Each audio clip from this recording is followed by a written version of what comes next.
5 chercheurs réunis autour d'un drap noir. Apparemment, vu leur mine défaite, l'heure est grave. Et pour cause, il semblerait donc qu'il nous reste plus que 90 secondes avant minuit, autrement dit l'apocalypse. Pas de panique, la Terre ne va pas exploser dans 1 minute 30, il s'agit de 90 secondes à l'échelle de l'histoire de l'humanité. Mais ce qui inquiète, c'est qu'au fil des ans, ce délai vers minuit diminue.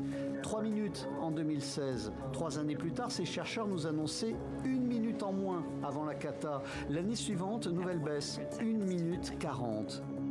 Depuis 2020, nous avons donc perdu 10 secondes sur cette horloge de l'apocalypse. Les explications de ce comité intégrant 13 prix Nobel n'étonneront personne. Les risques nucléaires ont considérablement augmenté l'année dernière, en grande partie à cause de l'invasion de l'Ukraine par la Russie. Le risque que la Russie déploie des armes biologiques contre l'Ukraine continue d'augmenter à mesure que les conditions deviennent de plus en plus chaotiques. Les événements en Ukraine ne sont pas seuls. La menace du nucléaire est aussi brandie par la Corée du Nord ou l'Iran. Nous avons des désastres naturels de plus en plus répétitifs, en bonne partie causés par l'homme. Parmi les événements qui ont bien contribué à pousser les aiguilles de la pendule, le Covid et la crainte de nouveaux virus.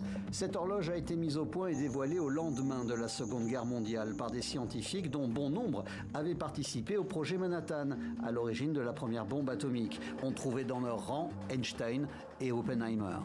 Dans l'histoire de cette pendule, 1991 a été l'année la plus optimiste. 13 minutes de répit par rapport à l'apocalypse, grâce à la fin de la guerre froide.